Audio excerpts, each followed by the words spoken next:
बतौलेबाजी तब तक करनी सही रहती है जब तक कुछ अजीब या भयानक सामने न आए। जब तक खुद किसी अद्भुत घटना से दो चार ना हो तब तक हर कोई न डरने का दावा कर सकता है, जबकि असलियत में डर सबको लगता है। फट के चौराहा सबकी होती है, पर बकलोली छाटना सबका जातीय धर्म भी होता है।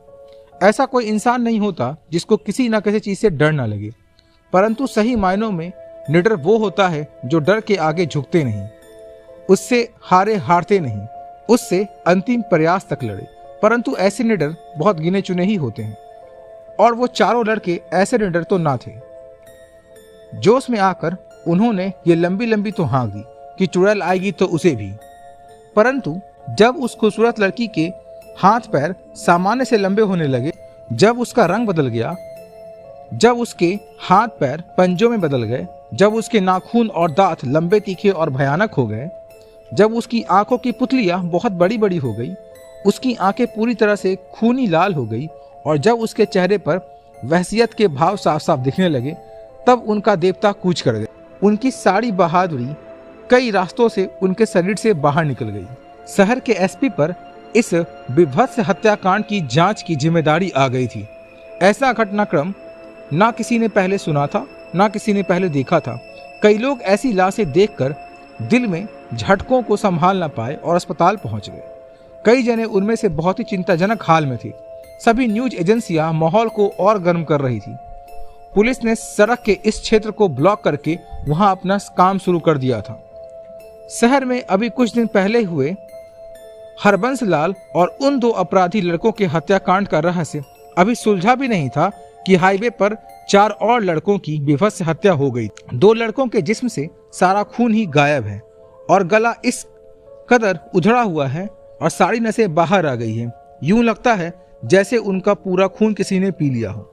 बाकी 2 लड़कों के शरीर को बुरी तरह छत्र बिछत्र करके पेड़ पर टांग दिया गया।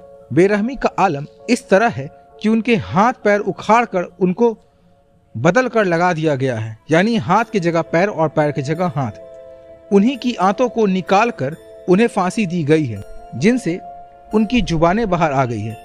जुबानें देखकर ऐसा लगता है उन्हें जिंदा रहते हुए ही उनकी बुरी हालत की गई है और उनकी मौत फांसी लगने से हुई है, यानी लटकाए जाने तक उनको बुरी तरह तड़पाया गया था। उनके गुप्तांग किसी को मिले ही नहीं। पुलिस लाशें किसी को देखने नहीं दे रही थी। ना ही हम में हिम्मत है कि हम ये दरिंदगी आपको दिखा सकें।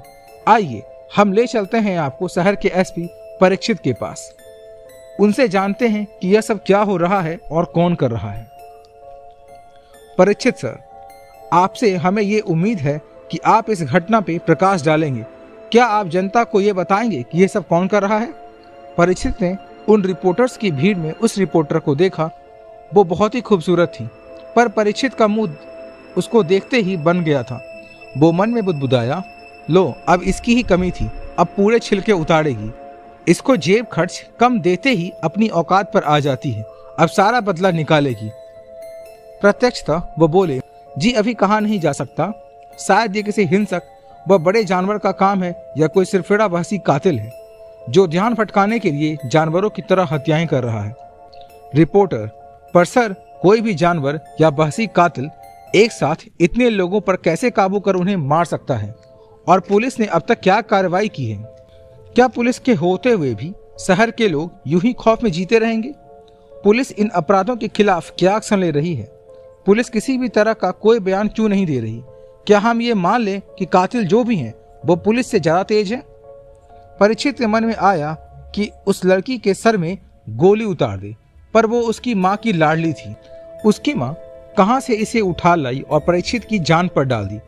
एक तो राखी के नाम पर पुलिस वाले को ही लूट लेती है, ऊपर से जब मौका मिले छीलने आ जाती है। पर सबके सामने अपने भाव को संयत करते हुए बोला, नो कमेंट्स, जब भी कुछ पता चलेगा हम आपको सूचित कर देंगे। ऐसा कहकर वो तेजी से लपक कर अपनी कार में बैठा और चल दिया। तो देखा आपने किस तरह पुलिस बयान देने से भाग रही है। शहर में ये हत्याएं कब तक होती रहेंगी? कब तक अपराधियों के हौसले बुलंद होते रहेंगे और कब तक शहर खौफ के साए में जीता रहेगा? कुछ कहा नहीं जा सकता। मैं CBN न्यूज से पृथा कैमरामैन सुदीप के साथ उसका आज सर दर्द करने लगा था, तो वो जल्दी से छुट्टी लेकर घर आ गया। सोफे पर बैठकर अपनी फुस टिकाई और आंखें बंद किए सारे घटनाक्रम के बारे में सोचने लगा। तभी किसी ने उसके आगे एक गिलास पानी रखा। उसने आंख खोली तो सामने वही लड़की पृथा थी। उसको देखते ही उसका पारा एकदम से हाई हो उठा। उसने उसके बाल पकड़ लिए और कहने लगा, क्या वाही तवाही बक रही थी वहां? बोलने का अधिकार है तो कुछ भी बोलेगी। तेरे को और तेरे एडिटर को कहाँ गायब करवा दूंगा, कहीं पता भी ना चलेगा, समझी? तेरे अखबार में ड्रग्स पकड़वा दूंगा और फिर करती रहना अखबारन वीसी। पृथा पहले दर्द से कराही, फिर मुस्कुराई और 100 का एक नोट निकाल परीक्षित की जेब में डालती हुई बोली, अरे हवालदार साहब, काहे इतना भड़क रहे हैं? ये लीजिए और मामला यहीं रफा दफा कीजिए। बताना जरूरी ना होगा कि क्यों परीक्षित का चेहरा कानों तक लाल हो गया। उसको लगा कि वो फट पड़ेगा और इस आफत को किसी संदूक में बंद करके ताला लगाकर कहीं समुद्र में फेंक आएगा कि तभी एक चप्पल 80 की स्पीड से उठते हुए आई और परीक्षित की पीठ पर लगी। चप्पल कराड़ी थी, थोड़ी भारी भी। परीक्षित पलटा तो देखा क्रोध में बिफड़ी उसकी मां खड़ी थी, जिनके नथुने फुल और पिचक रहे थे। वो मां इसी ने शुरुआत की थी, मुझे पता नहीं क्या उल्टा सीधा बोल रही थी। आप इसको तो कुछ नहीं कहती, हमेशा मुझ पर ही चप्पल तोड़ती हैं। परीक्षित मन में सोच रहा था, यार ये माँ इसको बचाने कैसे टाइम पर आ जाती है, कभी एक मौका नहीं देती इस आफत को गायब करने का। पृथा मौका तार कर बोली, नहीं माँ, एक तो भैया खुद काम नहीं करते और मैं करती हूँ तो मुझे रोकते रहते हैं। ऊपर से मुझे धमकी देते हैं कि मुझे व मेरे दफ्तर को ड्रग्स के झूठे केस में फंसा देंगे। इतना कहकर उस चालू पुर्जे ने अपने फोन की एक रिकॉर्डिंग शुरू कर दी, जिसमें सिर्फ परीक्षित की वो गायब करने की और केस वाली धमकी थी। परीक्षित हैरानी से इस मासूम दिखने वाली षड्यंत्रकारी को देखता रह गया और फिर कहना न जरूरी होगा कि माँ उस पर किस तरह से बरसी होंगी। परीक्षित अपने कमरे में बैठा बैठा जो कुछ अब तक हुआ उसके बारे में सोच रहा था। तभी कमरे का दरवाजा खोलकर पृथा अंदर आई और उसके आगे कान पकड़कर खड़ी हो गई। परीक्षित मुंह फुलाकर घूम गया। पृथा वापस उसके सामने आ गई और कान पकड़ ली। परीक्षित बोला, क्या है, इतने से मन नहीं भरा जो अब और तंग करने आ गई? पृथा, अब माफ कर दो ना भैया, क्यों छोटे बच्चों की तरह मुंह फुलाकर बैठे हो? देखो, मैं आपके लिए आपकी पसंद का खाना बनाकर लाई हूँ। परीक्षित उठा, उसके चेहरों को हाथों से पकड़ा, उसकी आंखों में आंखें डालकर बोला, क्या चाहिए बहन? ये नौटंकी क्यों कर रही हो? साफ साफ बता दो। पृथा पहले तो परीक्षित को घूरी, फिर अचानक हंसते हुए बोली, भैया आप भी ना, बस पापी पेट का सवाल है, थोड़ा इन्फॉर्मेशन शेयर कर ही लो, क्यों दबा कर बैठे हो? परीक्षित ने उसे सब कुछ बताया, यहाँ तक कि उस लॉकेट के बारे में भी हर बात। लॉकेट के बारे में सुनकर पृथा चौंकी, भैया आप जैसे लॉकेट की बात कर रहे हो उसकी कुछ जानकारी शायद मेरे पास भी है। परीक्षित चौंका, क्या, कैसे? तुम कैसे जानती हो उस लॉकेट के बारे में, और तुम कैसे कह सकती हो कि ये वही लॉकेट?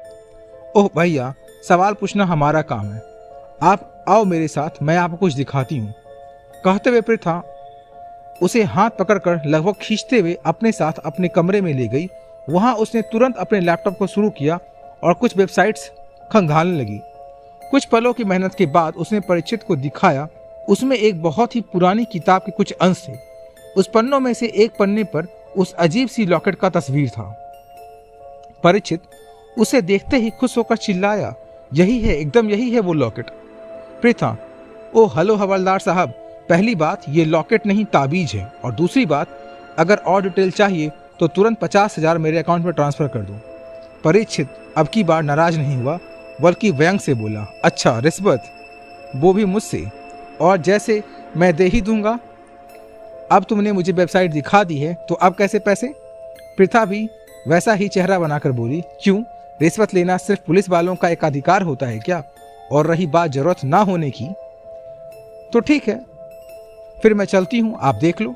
ऐसा कहकर पृथा जाने को मुड़ती है और परीक्षित लैपटॉप की तरफ, पर यह देख कर उसके होश ही उड़ जाते हैं। उन पन्नों पर तो कोई और ही भाषा लिखी थी जो देखने में साफ किसी कबीले की लग रही थी। उसे पढ़ना उसको तो छोड़ो, उसके पिताजी के भी बस में ना था।